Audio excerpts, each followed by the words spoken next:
Hello, it is now time for challenge 7 of the Be Wild activity challenge. Are you ready?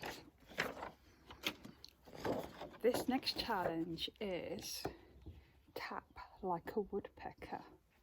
Now you see that picture down here? This is the greater spotted woodpecker.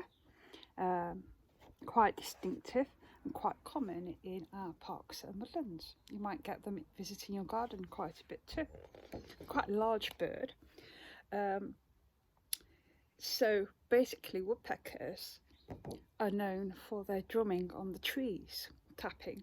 Now this form of communication for them, they're like telling people that it's their area, their territory, and they're also drumming to attract females so they can find a partner.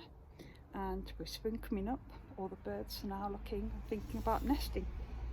So you have to listen out next time you're out and about on your walk or just in your garden, and see if you can hear that distinctive tapping of a woodpecker. Now we're going to have a go at being a woodpecker, and this is our challenge. So what you're going to need is a stick to use as a tap and a tree. I'm going to use a tree, but you could use a post or whatever's around you.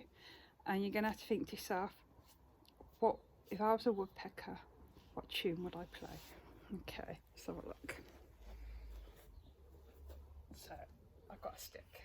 It's my tree. Now, is it too hard to hurt it? It's just tapping like a woodpecker. Okay, here we go.